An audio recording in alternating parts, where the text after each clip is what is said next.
আমি রেপ করি নাই, কিন্তু একটা মেয়ে আমাকে ভাসানোর জন্য সে সমাজকে বলছে যে আমি রেপ করছি, সেই অনুযায়ী আমাকে শাস্তি দেওয়া হচ্ছে। এখানে আমি ধর্ষিতা হিসেবে নিজেকে প্রকাশ করতে চেয়েছিলাম এবং যে ভিকটিম না তাকে ভিকটিম বানানোর চেষ্টা করেছিলাম। ও হঠাৎ করে গরিব হয়ে যায় এবং খুব ঋণে পড়ে যায়। ওর কাছে একটা মেসেজ যায় যেখানে থাকে যে ও মান্থলি 1 লাখ টাকা ইনকাম করতে পারবে। তো এটা আসলে একটা ট্র্যাপ ছিল, যেটা কিনা আমার ছিল। মেয়েরা চুল কেটে কেটে প্রোটেস্ট করছিল, যে কারণে আমি আমার ড্রেসে কেচি চুল এইসব ইউজ করেছি। ফেক নিউজ যেমন থাকে তেমন ফেক প্রমিজেসও থাকে। প্রোপাগান্ডা ফায়ারের মতো খুব তাড়াতাড়ি ছড়ায়।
অবাধ যোগাযোগের এই যুগে প্রোপাগান্ডিস্টরা প্রায়শই মিথ্যা প্রতিশ্রুতি আর ভুল তথ্য দিয়ে সাধারণ মানুষকে বিভ্রান্ত করে।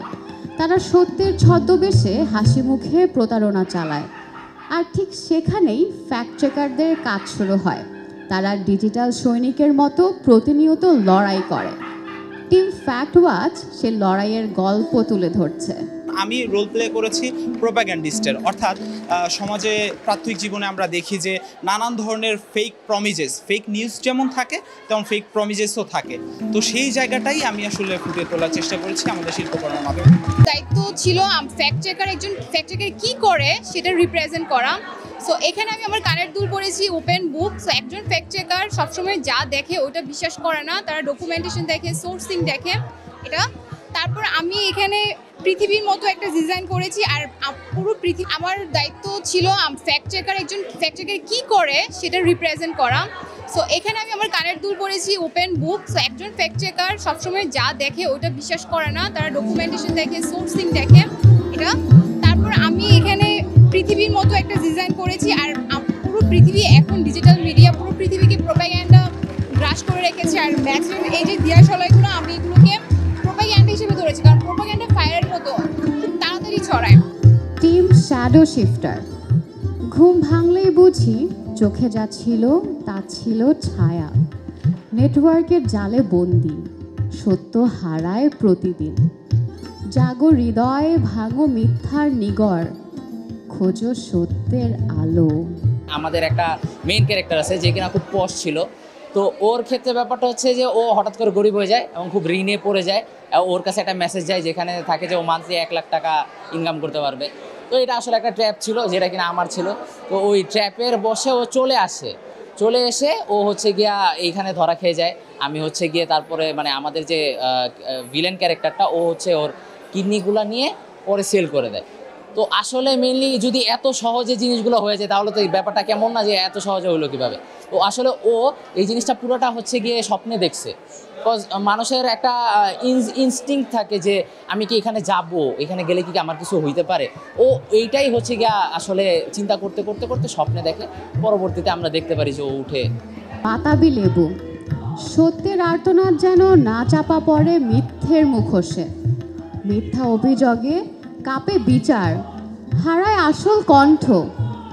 আমরা বলি সত্যই হোক আমাদের একমাত্র হাতিয়ার।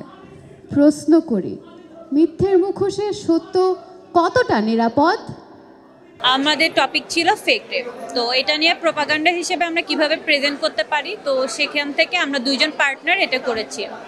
তো আমি সেজেছিলাম নেগেটিভ চরিত্রে, এখানে আমি ধর্ষিতা হিসেবে নিজেকে প্রকাশ করতে চেয়েছিলাম এবং যে ভিকটিম না তাকে ভিকটিম বানানোর চেষ্টা করেছিলাম। আমি রেপ করি নাই, কিন্তু একটা মেয়ে আমাকে ভাসানোর জন্য সে সমাজকে বলছে যে আমি রেপ করছি, সেই অনুযায়ী আমাকে শাস্তি দেওয়া হচ্ছে। আসলে সমাজে এরকম অহরহ ঘটছে ঘটনা যে অনেকে রেপ করে নাই, সমাজের কোলাহলে এবং মানে কিছু ব্যক্তিগত আক্রোশের কারণে কিন্তু অনেককে ফাঁসানো হয়। তো আমরা সেটাই উপস্থাপন করেছি যে সমাজ এখনও মানুষের চোখ বন্ধ, খুলে তাকালেই হয়তোবা দেখতে পাবে অনেক সুন্দর।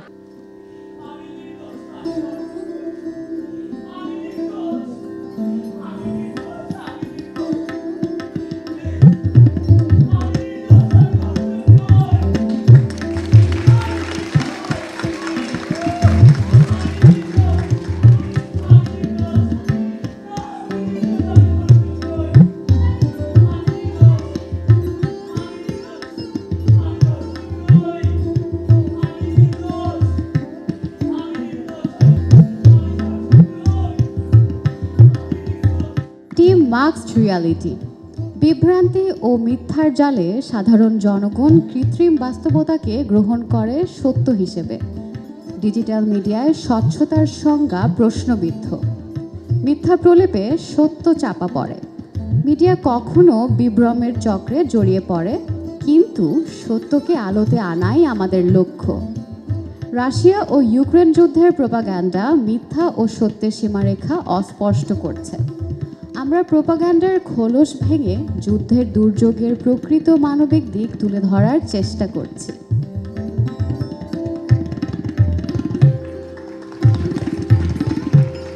Team discrimination. ফিলিস্তিনে আবারও শান্তির দেখা পাবো? হবে কি ফিলিস্তিন স্বাধীন? মুক্ত স্বাধীন দেশে ফিলিস্তিনি নাগরিকরা কি আবারও সুস্থ সবল জীবন ফিরে পাবে? জাতি জানতে চায়।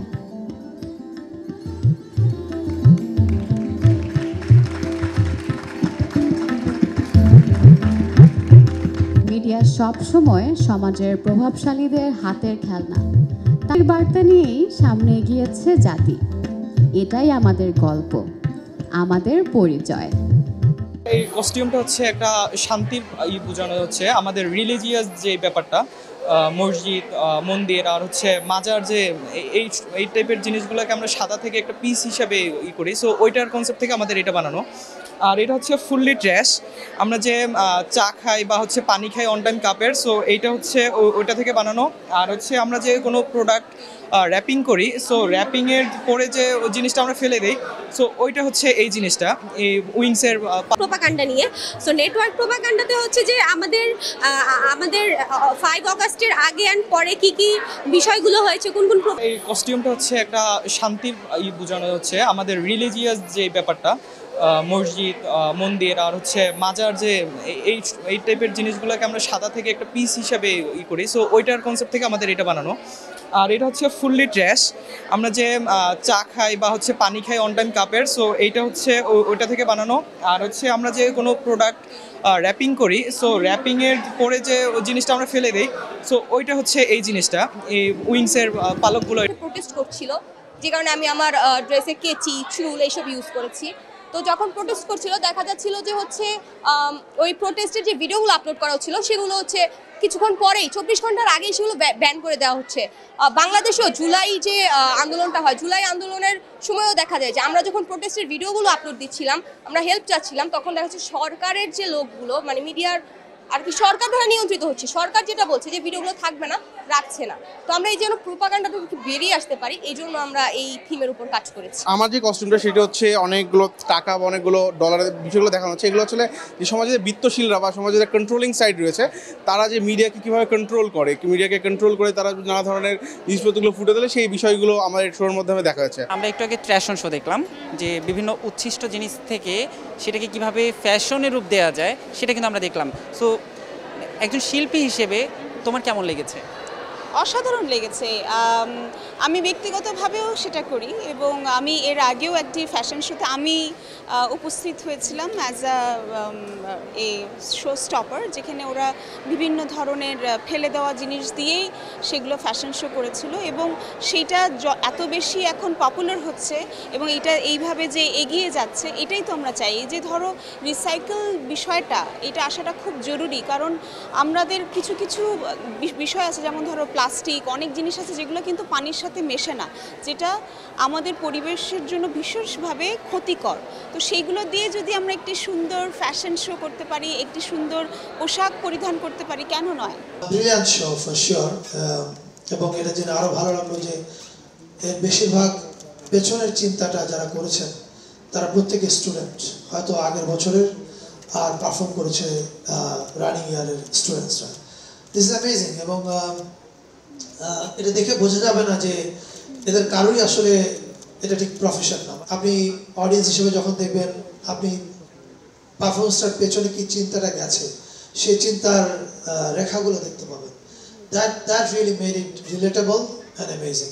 আর্ট হচ্ছে এমন একটা জিনিস, যখন চ্যালেঞ্জ আসে তখনই ক্রিয়েটিভ কিছু বেরিয়ে আসে। তো সেই জন্য চ্যালেঞ্জ থাকতেই হবে, এটা আমাদের প্রথম, এটা একটা মানে গুরুত্বপূর্ণ বিষয়। তো আর আমি তো আর্টিস্ট, সো আমি তো এরকমই কাজ করি, কিন্তু ক্লাসে যেটা করি ওদেরকে কিন্তু আমি কোনো কিছু ডিকটেট করি না, ডিরেকশন দিই না যে এভাবে করো ওভাবে করো। কারণ আমরা যেটা ফিল করি, আমি যদি ওকে বলি যে এটা এভাবে করতে হবে, এভাবে করতে হবে, ওভাবে করতে হবে, তখন ওরা আমার মতো করতে শুরু করবে। আর আমার মতো যখন করতে শুরু করবে তখন ভালো কিছু করতে পারবে না।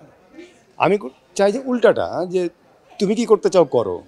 তো ওরা যখন ওর মতো করতে থাকে তখন কিছু ভালো কিছু করার সম্ভাবনা থাকে। হ্যাঁ, সেখানে তাদের এক্সপিরিয়েন্সের অভাব থাকতে পারে, তাদের নলেজের কিছু অভাব থাকতে পারে, সেগুলো আমি ফিল করতে থাকি। এটা একই সঙ্গে ফ্যাশন শো এবং ক্রিটিসিজম অফ ফ্যাশন শো। কারণ ফ্যাশন শো ইটসেলফ কিন্তু it's kind of symbol of western consumerism, fashion. মানে সো এখন এই ট্র্যাশনটা দেখেন, এটা কিন্তু ব্যাপারটা হচ্ছে যে ফ্যাশন শোকে এক ধরনের আপসাইড ডাউন করে দিয়েছে। মানে itself it takes the format of fashion show, ramping, হাঁটা চলা, ক্যাটওয়াক ইত্যাদি সবই করা হচ্ছে, কিন্তু মেসেজগুলো যাচ্ছে পলিটিক্যাল, মেসেজগুলো যাচ্ছে খুবই পলিটিক্যাল। তো এই জন্য আমি বলবো যে এটা খুবই সিগনিফিক্যান্ট।